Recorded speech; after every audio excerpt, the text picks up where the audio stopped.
تو یہ سر ہمارے یہاں سیاست ہوتی رہی ہے, اور وہ بھی خارجہ پالیسی پہ. وہ فضل الرحمان صاحب کے دھرنے نے کشمیر کو, اس وقت آپ دیکھ لیں کہ ورلڈ میڈیا میں کس طرح اوپر جا رہا تھا. اچانک سے فضل الرحمان صاحب آئے, اپنا سامان لے کے, اور ساری انٹرنیشنل میڈیا کی اٹینشن اس طرف ڈائیورٹ ہوگی کہ اسلام آباد میں ایک احتجاج ہو رہا ہے اور یہ ہو رہا ہے, فلانا ہو رہا ہے. تو ایگزیکٹلی وہ لوگ جنہوں نے خود اس ملک کے ساتھ دشمنی نکالی, تو وہ باتیں کرتے ہوئے اچھی نہیں لگتے. ایگزیکٹلی. اچھا, میں کشمیر پر آپ نے بات کی بہت خوبصورت. ہمارے عرب ملک کے ساتھ جو تعلقات ہیں, اس پر شاہ محمود قریشی نے بہت سکسیزفل, میں کہوں گا بہت بولڈ اسٹیٹمنٹ ایک دیا ہے, اور میں اس کو کمپلیٹلی سپورٹ کرتا ہوں. یہ پی ایم ایل این اور پی پی پی کیوں تپ رہی ہے اس پہ؟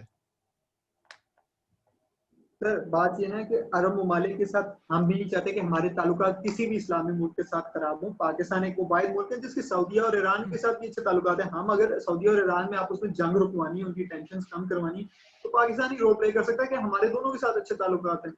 میں یہ نہیں کہہ رہا کہ ختم کر لینی چاہیے, لیکن اب عرب ممالک ہمارا او آئی سی بھی ایک ساتھ نہیں دے رہے, جو ایک سیدھی بات ہے. تو اس پر اگر شاہ محمود نے انہیں آنکھیں دکھا دی, تو آپ آگے سے احسن اقبال صاحب عربی میں ٹویٹ کر کے ان سے معافی مانگتے ہیں. اس کی ایک وجہ ہے کہ وہ لوگ ہیں جن کے باہر وہاں پہ اقامے پڑے, جن کے وہاں پر انٹرسٹ پڑے ہوئے. اور وہ پھر آپ کو آگے آپ نے نوٹس کیا ہوگا, میاں صاحب جب باہر گئے تو ایک عرب ملک کا ہی جہاز آیا اور انہیں لے کے واپس گیا, اور ادھر پروٹوکول باقاعدہ ملا. اسی طرح مشرف صاحب کے ٹائم پہ عرب ممالک نے کچھ دھمکی دے دی کہ ہم آپ کا تیل بند کر دیں گے, میاں صاحب کو چھوڑیں. اور اسی طرح زرداری صاحب کا بھی یہ کہتے تھے, عرب ممالک نے ہی ان کی آپس میں ان کو لے کے جاتے ہیں, بچا کے لے کے جاتے ہیں, اور ادھر پہنچا دیتے ہیں, اپنے پاس لے جاتے ہیں. تو ظاہر سی بات ہے وہ اپنے انسٹال کرتے ہیں, پھر اپنے مفادات ان سے نکالتے ہیں. تو اس وجہ سے عرب ممالک کی وجہ سے ان کو کنٹرول ہو رہی ہے. حالانکہ بھائی ٹھیک ہے, ہم بھی چاہتے ہیں ہمارے ان کے ساتھ تعلقات رہیں اور ہم ختم نہ کریں, جو انہوں نے کام کیے وہ کرتے رہیں. لیکن اب ایک سائڈ پہ وہ آپ کا ساتھ نہیں دے رہے, آپ کو 10 سال ہو گئے انہیں کہتے ہیں, لیکن وہ آپ کا ساتھ نہیں دے رہے ہو. یا تو ہونا کہ وہ بچے, انہیں پتہ نہیں کہ وہاں پہ کیا ہو رہا ہے, انہیں ہم سے زیادہ پتہ ہے. لیکن اب وہ جب آپ کا ساتھ نہیں دے رہے, تو آپ کو بھی اپنا خود کو آزادانہ طریقے سے خود کو چلانا پڑے گا. بدقسمتی سے سارے پیسے ہم لوگوں نے عربوں کے دینے ہیں. تو کتنا اگر پاکستان آج ساگڈار کی وجہ سے مقروض نہ ہوتا, تو آج شاید پاکستان ان کو آنکھیں بھی دکھا لیتا, جو کہ بدقسمتی سے نہیں ہو سکا اس کا. اچھا, تو آپ نے سارا کچھ یہ ڈسکس کیا کہ یہ ان کے ایشوز سے. فورن پالیسی میں کہوں گا خان صاحب کے دور میں جتنی بہترین تھی اتنا کسی کے دور میں نہیں تھی. لائک جہاں تک ہمیں یاد ہو تو ایک ایوب خان کا دور تھا اور ایک بھٹو کا تھا دور. اس کے بعد ہم نے ایسی سکسیزفل فورن پالیسی, پاکستان کا اتنا امیج اور پبلیکیشن ہونا ہم نے آج تک نہیں دیکھا. اچھا, یہ تو ہم نے بات کی فورن پالیسی پہ, ٹھیک ہے, ہم نے معیشت کو بھی کور کیا, ہم نے فورن پالیسی کو بھی کور کیا, ٹھیک ہے, ڈومیسٹک ایشوز ہم نے کر لیے. اب میں بات کروں گا اصلی سیاست کی, جس پہ آپ کا میرے سے شاید زیادہ بہتر آپ کے پاس انفارمیشن ہو. وہ ہے کہ جب سے 1985 کے الیکشن ہوئے تھے ضیاء صاحب کے دور کے, ٹھیک ہے, 78 میں بھٹو صاحب کو 77-78 میں بھٹو صاحب کو پھانسی دی گئی تھی, ٹھیک ہے. اس کے بعد جو پی پی پی تھی وہ ضیاء صاحب سے نفرت کرنا شروع ہو گئی. ضیاء صاحب نے آئی جے آئی نام کی ایک پارٹی بنائی تھی, اور 88 کے بعد جب الیکشن ہوئے تھے جس میں بے نظیر جیتی تھی, میں کہوں گا 88 بھی لیٹ ہے, 85 سے لے کر 2018 تک یہ آئی جے آئی جو بعد میں پی ایم ایل این بن گیا, آپ کی پی ایم ایل این اور پی پی پی ایک دوسرے کو کتوں کی طرح پھڑ دیتے. معذرت میری لینگویج کا, بٹ یہی ایک الفاظ میں یوز کر سکتا ہوں کہ اگر آپ تاریخ کو دیکھیں. کیا وجہ ہے کہ خان صاحب کے آنے کے بعد انہوں نے ہاتھ جوڑ لیے؟ کیا یہ جمہوریت بچانا ہے, کیا یہ معیشت بچانا ہے, یا پھر کوئی اور انٹینشنز ہیں؟ جمہوریت تو عبداللہ, اگر جمہوریت ایسی ہے کہ میں اس جمہوریت کو یہ کہتا ہوں کہ یہ جمہوریت کا یہ جسے کہتے ہیں خاندانی سیاست سے بھی کوئی نیچے کی چیز ہے. اب آپ ایک بات کرتے ہیں نا آٹومنس کی یا مغلس کی, یار تو ان میں جو ان کے جانشین آتے تھے نا وہ بھی کچھ قابل لگتے تھے, کوئی نہ کوئی قابل نکل ہی آتا تھا. ادھر آپ اندازہ کریں وہ چھوٹا سا وہ حمزہ شہباز اس طرح کر کے ہاتھ ملاتا ماڈل ٹاؤن میں رہتا ہے, تو بندہ پوچھے تمہاری حیثیت کیا, تم شہباز شریف کے پتر ہونے کے علاوہ تمہارے پاس ہے کیا, کیا تمہاری کریڈیبلٹی ہے. اسی طرح وہ بلاول جس نے آج تک پاکستان میں ایک نوکری نہیں کی, اس کے نیچے اعتزاز حسن, قمر زمان قاہرہ جیسے لوگ لگے ہوئے.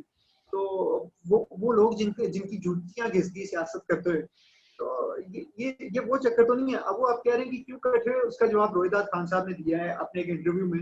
روہیدات خان صاحب پاکستان کے سب سے پرانے بیوروکریٹ ہیں, 96 ایئرز ان کی عمر ہو چکی ہے, جنہوں نے قائد اعظم سے انٹریکٹ کرنے تک, ایوب ضیاء تک کام ہر سیاستدان کے ساتھ کیا, اور ان کو پتا ہے کہ کس کا کیا مائنڈ سیٹ ہے.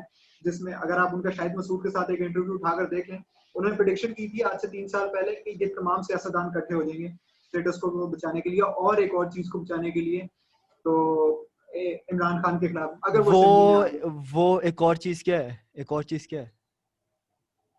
ایک اور چیز سر, اپنی دولت بچانے کے لیے, اپنی دولت بچانے کے لیے. اور عمران خان صاحب کے پاس وہ اس نے پوچھا, ڈاکٹر شاہد نے پوچھا ان سے کہ آپ بتائیں کہ اگر آپ کے آس پاس والے لوگ ہی عمران کے آس پاس والے لوگ کی کرپٹ ہیں تو خزاں کے پتے کی طرح آہستہ آہستہ جھڑتے جائیں گے. وہ واقعی میں آپ دیکھیں وہ آہستہ آہستہ کافی لوگ پیچھے پیچھے ہوتے ہوئے نظر آپ کو آ رہے ہیں. تو وہ بالکل انہوں نے جس طرح کہا تھا کہ سارے پارلیمنٹ میں اس کے خلاف اکٹھے ہو جائیں گے, تو ہو چکے ہیں. اور وہ اگر نہیں نظر آ رہا ہمیں, تو وہ کیا کہہ سکتے ہیں لوگوں کو اگر نہیں نظر آ رہا. اچھا ایک چیز ہٹ کے پوچھوں گا اس سے جو ہم لوگ ڈسکس کریں. پارلیمنٹ میں سارے اس کے خلاف اکٹھے ہو رہے ہیں, آپ کو لگتا ہے کہ خان صاحب اپنے مشن میں فیل ہو جائیں گے یا پھر سکسیسفل ہو جائیں گے؟ ایک چیز پوچھ رہا ہوں. میں اگر عبداللہ اس بندے کی میں کوئی نہیں جج کرنے والا, تو وہ اللہ بہتر جانتا ہے. اگر وہ خدا نہ خواستہ کہیں فیل ہو جاتے ہیں تو پاکستان کا فیلئر ہے, اس کا کوئی اتنا نہیں نقصان ہوگا جتنا پاکستان کا ہوگا. بات یہ ہے کہ اگر ہم اس کی لائف کو جج کریں عمران خان کی, تو کرکٹ سے لے کے پالیٹکس تک, جس بندے کو کہتے تھے تم وزیر اعظم تک کی شیروانی نہیں پہن سکو گے, اس کا شیروانی چھوڑو تم اس کا بٹن تک نہیں پہن سکو بٹن گے, تک وہ وزیر اعظم بن گیا. اور جس کو لوگ مذاق بناتے تھے 22 سال پہلے کہ کیا پاگل آ گیا, پاگل آدمی آ گیا کہ کیا کرے گا, ایک دو سیٹوں پہ جیتا ہوا بندہ یہ پی ایم بنے گا. تو جو بندہ پولیٹیکل محاذ پہ, کرکٹ کے محاذ پہ, سوشل لائف کے, سوشل ویلفیئر کے کاموں میں وہ کرتا آ رہا ہے, میرا نہیں خیال, شاید مجھے جہاں تک لگ رہا ہے اللہ نے اس سے کام لینا ہی لینا ہے. اور اس کو نہ بھی اگر اس طرح نہ بھی ہوا, اس کو ایز اے فیلئر نہیں, کم از کم اگر مورخ لکھے گا بھی تو وہ اس کو یہ لکھے گا کہ ایک بندہ آیا تھا جس نے اسٹیٹس کو توڑنے کی کوشش کی, لیکن اگر قوم نے اس کے ساتھ نہ دیا تو وہ قوم کو بیس دیکھے گا, اس کو نہیں لکھے گا. اس کا فیلئر نہیں ہوگا, فیلئر پھر یہ ہمارا ہوگا. ضرور. اللہ تعالیٰ پاکستان کو ہر بیرونی اور اندرونی خطرات سے محفوظ رکھے, اور اس سے محفوظ رکھنے کے لیے ہمارے محافظ اللہ تعالیٰ ہمیں پیش کرے. آمین آمین. اچھا, جو آخری پوائنٹ ہے جو میں ڈسکس کروں گا, اس کے بعد ہم اس کو ختم کریں گے. یہ میرا سب سے فیوریٹ پوائنٹ ہے. ہم نے بات کی میڈیا کی, تو میڈیا میں اس چیز کو کافی اچھالا یہ کہ خان صاحب کو اسٹیبلشمنٹ لائیے. خان صاحب اسٹیبلشمنٹ کے بغیر کچھ بھی نہیں ہے. یہ پی ایم ایل این کو, نواز شریف کو خلائی مخلوق نے نکالا, ٹھیک ہے, اور خان صاحب کو اسٹیبلشمنٹ لائیے. یار حذیفہ مظہر خان صاحب, میں آپ سے اگر انفارملی بات کروں, اس سے زیادہ گھٹیا, اس سے زیادہ بے تکی بات میں نے آج تک کبھی بھی نہیں سنی. ہم نے بات کی نا منافقت کی, میں کہتا ہوں چھوڑ دیں, ہم نے بات کی معیشت کی, خارجہ پالیسی کی, ہم نے بات کی یہ 30 سال کا جو جھگڑا تھا یہ ایک ٹائم پہ آ کے ختم کر دیا. میں کہتا ہوں صرف آپ اس ایک چیز کو اٹھا لو, ٹھیک ہے, اس ایک چیز کو اٹھا لو جو میں نے ابھی کہا ہے, اور آپ کو ان کی منافقت ساری نظر آ جائے گی. میں سب سے پہلے شروع کروں گا بھٹو صاحب سے کہ بھٹو صاحب کون تھے اور وہ کہاں سے ہیں.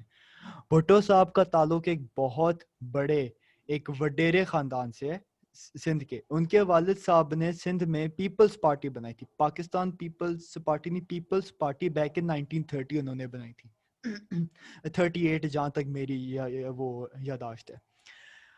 بھٹو صاحب گئے باہر پڑھنے, کیلیفورنیا سے انہوں نے پولیٹیکل سائنس کیا, ٹھیک ہے.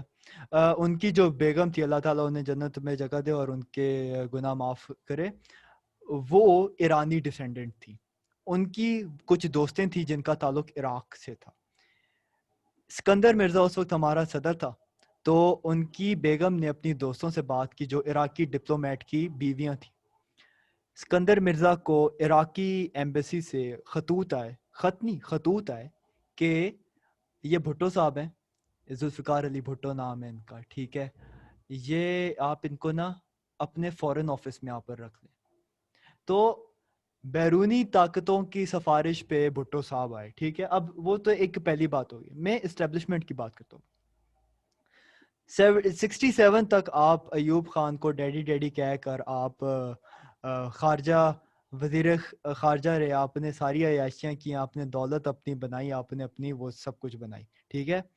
اس کے بعد جب وہ ٹائم آتا ہے اپنا, جب آپ دیکھتے ہیں کہ آپ کو عوامی سپورٹ مل گئی ہے اور بہت سارے جرنیل ہیں جو ایوب خان سے تنگ ہیں, تو آپ کی ریلیوں میں ایئر مارشل اصغر خان صاحب بیٹھتے تھے. آپ کی ریلیوں میں وہ جرنیل بیٹھتے تھے ریٹائرڈ والے, جن کا ایوب خان سے پاسٹ میں جھگڑا ہوتا تھا, ٹھیک ہے. تو وہ آپ اس چیز کو ڈینائی کر رہے ہیں کہ بھٹو صاحب اپنے بل بوتے پر شیخ مجیب الرحمان کی طرح جی اٹھ کے آئے اور انہوں نے پاکستان کھپے کا نعرہ لگایا, ٹھیک ہے. وہ کیا تھا right is right, left is wrong, کیا تھا وہ جو ان کا ایک نعرہ تھا, اس کا وہ بھٹو صاحب نے اپنے نا وہ پیچھے لگوایا ہوا ہوتا تھا, جب وہ نا کرتے تھے, نعرہ لگاتے تھے ایوب کتا, وہ ٹھیک ہے, اور وہ ہاں سب ہاں کچھ, ہاں ٹھیک ہے نا. تو یہ بات ہوگی ایوب وہ بھٹو صاحب کی ہوگی. اب میں آتا ہوں نواز شریف صاحب پہ.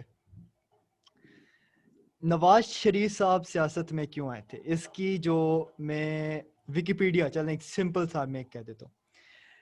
ویکیپیڈیا لکھتا ہے جی کہ نواز شریف صاحب کے جو والد ہیں, ان کی گلاس کی ایک فیکٹری تھی بھٹو صاحب کے دور میں, ٹھیک ہے. بھٹو صاحب نے جب نیشنلائزیشن کا کام شروع کیا تھا تو وہ کمپنی فیکٹری ان کی نیشنلائز ہو گئی.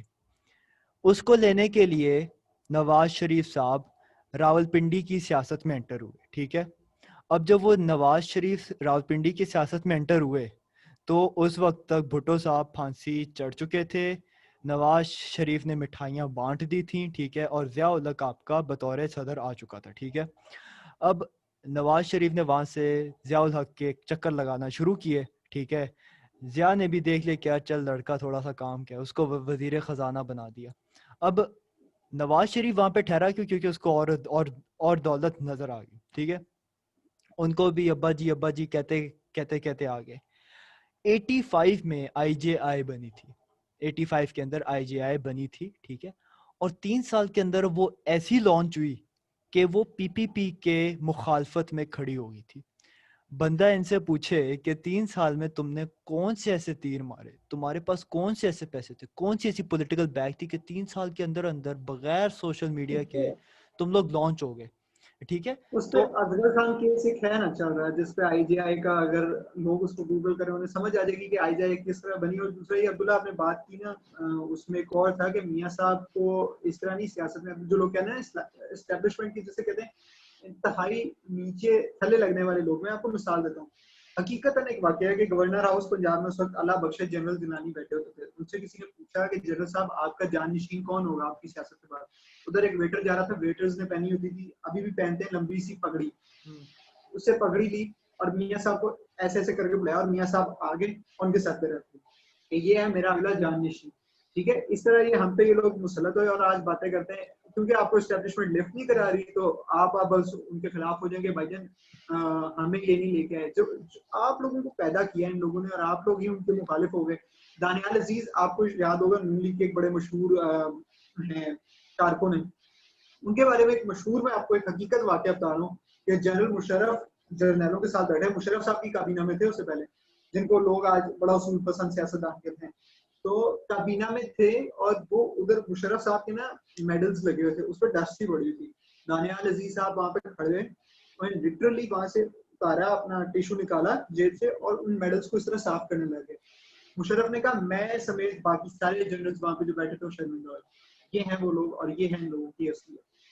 سر جی 2 نام لوں گا, جنرل اسلم بیگ اور جنرل جہانگیر کرامت. یہ 2 اگر نہ ہوتے, ٹھیک ہے, تو میرے خیال سے پی ایم ایل این آج ایگزسٹ نہ کری ہوتی. دیکھیں ایسے ہی ہے. کنکلوژن میرا یہ ہے, میں نے یہ جسٹیفیکیشن اسی لیے دی تاکہ لوگوں کو پتا ہو کہ بھائی آپ اگر پی ٹی آئی پہ الزام لگاتے ہیں تو آپ دیکھیں کہ جو الزام لگا رہے ہیں وہ خود کون ہے, ٹھیک ہے. اسٹیبلشمنٹ کو ہم ڈینائی نہیں کر سکتے. اسٹیبلشمنٹ کا پاکستان کی سیاست میں بہت بڑا رول ہے اور وہ 65 سے ایکٹیو ہے, ٹھیک ہے, اس میں کوئی ڈینائل نہیں ہے ہمارا, ٹھیک ہے.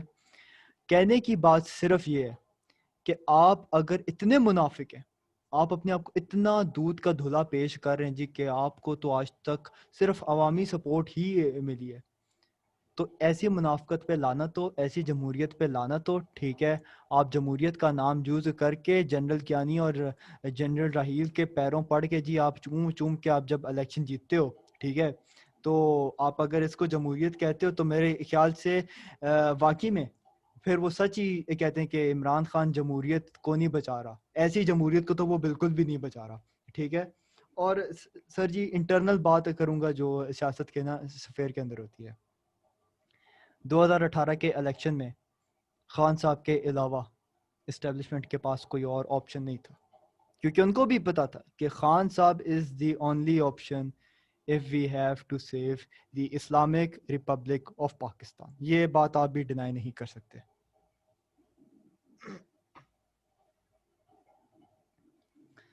ایسے ہی ہے. اور اگر دیکھا جائے دنیا بھر میں اسٹیبلشمنٹ کا رول ہوتا ہے, کوئی ایسا ملک نہیں جو کوئی کہے کہ یار دودھ کا دلہا, کسی نہ کسی شکل میں اسٹیبلشمنٹ ایگزسٹ کرتی ہے ہر ملک میں. اگر آپ کہیں کہ یار فلانا ملک بالکل ڈیموکریٹک ہے, جو لوگ سمجھتے ہیں کہ ہندوستان میں را کچھ نہیں کرتی, تو ان کے ایک دو وہ آفیسرز تھے سابق, ان کا انٹرویوز اٹھا کے دیکھ لیں, انہوں نے کہا کہ ہمیں پتا تھا مودی صاحب جیت رہے ہیں, تو ہم نے اس لحاظ سے اپنی آپریشنل تیاریاں مکمل کر لی تھی. تو کہنے وہ جو الیکشن جو ابھی پچھلے سے گزرے ہیں پلوامہ والے سے سین والے, تو کہنے کا مقصد یہ ہے کہ یہ لوگ یہ جو باتیں کرتے ہیں کہ یار اسٹیبلشمنٹ کا رول پاکستان میں نہیں ہے, ہر جگہ ہے. ہاں یہ ہے کہ پاکستان میں کچھ زیادہ کھل کے نظر آ رہا ہے انفارچونیٹلی, اور وہ ہم لوگوں نے خود سویلینز نے اسپیس دی جس پہ پھر کبھی بحث کریں گے کہ کس طرح ان کا رول پرومیننٹ ہوا. تو یہ بات ہے, اور اس کو آپ ڈینائی, اس میں کوئی شک نہیں, آپ اس کو کوئی ڈینائی نہیں کر سکتا کہ اسٹیبلشمنٹ کا رول ہے. اور وہ لیکن جس سے کہتے ہیں نا کہ پاکستان میں دو ہی نظریاتی لوگ دیکھے جنہوں نے اسٹیبلشمنٹ کے تھرو نہیں آئے سیاست میں, جنہوں نے اپنی اسٹرگل کی. اصغر خان صاحب تھے, ایک عمران خان صاحب ہیں, اور یہ نہیں کوئی کہہ سکتا کہ ان کو پلانٹ کیا ہے یا وہ میاں صاحب والا واقعہ ہوا یا بھٹو صاحب والا ہوا. تو یہ تو آپ کے سامنے فرق ہے. تو سر جی یہ سارے پوائنٹس ہیں ہمارے پاس, ٹھیک ہے. میرے خیال سے ہمارے بہت سارے ویورز اس کے کاؤنٹر آرگیومنٹس رکھیں گے جس کو میں ٹوٹلی ویلکم کروں گا. اور ہاں ہم کہتے ہیں کہ ہم ایک جمہوریت پسند قوم ہے, ہم فری اسپیچ کو سپورٹ کرتے ہیں. اور فری اسپیچ کا مطلب یہ نہیں ہوتا کہ ہم بغیر سوچے سمجھے, بغیر فیکٹ فائنڈنگ کے ہم کچھ بھی بولتے چلے جائیں. آپ نے اگر بولنا ہے, میں یقین رکھتا ہوں کہ میرے بہت سارے ویورز ہوں گے جن کے پاس ہماری ان ساری آرگیومنٹس کا بہت ایک لاجیکل رپلائی ہوگا جس کو میں ویلکم کروں گا. تو صرف یہ ہے, آپ کو اس پوڈ کاسٹ کا جو مقصد تھا وہ صرف یہ تھا کہ ہم اصلیت دیکھیں. ریالٹی دکھتی ہے مگر ہم دیکھنا نہیں چاہتے. یہ اپوزیشن کے لیے میں ضرور کہوں گا. آپ کے لاکھ اختلاف ہوں, ٹھیک ہے, ہمارا خان صاحب سے جب اختلاف ہوتا ہے, حذیفہ مظہر خان صاحب آپ نے دیکھا ہوگا کہ میں بھی بولتا ہوں اس پہ, ٹھیک ہے. یہی چیز ہمیں خان صاحب نے سکھائی ہے. اگر آپ لوگ اتنے جمہوریت پسند لوگ ہیں, یہ میرا ان سارے پی ایم ایل این اور پی پی پی کے لوگوں سے, تو آپ اپنے پارٹی کے یہ ساری منافقت کو ڈینائی کیوں نہیں کرتے, ریجیکٹ کیوں نہیں آپ کرتے, آپ اس پر کیوں نہیں ہے بولتے. میں تو بولتا ہوں خان صاحب کی غلطیوں پہ, ٹھیک ہے, آپ لوگ بھی بولیں اس پہ, تبھی ہم لوگ کہیں گے کہ ہم ایک اصلی جمہوری ایک اسلامی ریاست ہے. تو حذیفہ مظہر خان صاحب بہت شکریہ آپ کا کہ آپ آئے. بہت شکریہ آپ نے ہمیں بہت ساری چیزوں پہ گائیڈ کیا, ہمیں بتایا ان چیزوں کا جس کا ہمیں نہیں پتا تھا, بالخصوص وہ جنرل گیلانی والا کیس. تو تھینک یو ویری مچ. اور ایک پہلا پوڈ کاسٹ تھا میرا, انشاءاللہ اور بھی ہوں گے آپ کے ساتھ. تو ایٹ دی اینڈ صرف یہی کہوں گا کہ کوئی اگر کوئریز ہوں, کوئی مسئلے ہوں, تو ڈاؤن ان دا کمنٹس یا پھر آپ ڈی ایم کیجیے. حذیفہ مظہر خان صاحب تھینک یو ویری مچ جی. اللہ حافظ. پاکستان زندہ باد. اللہ حافظ.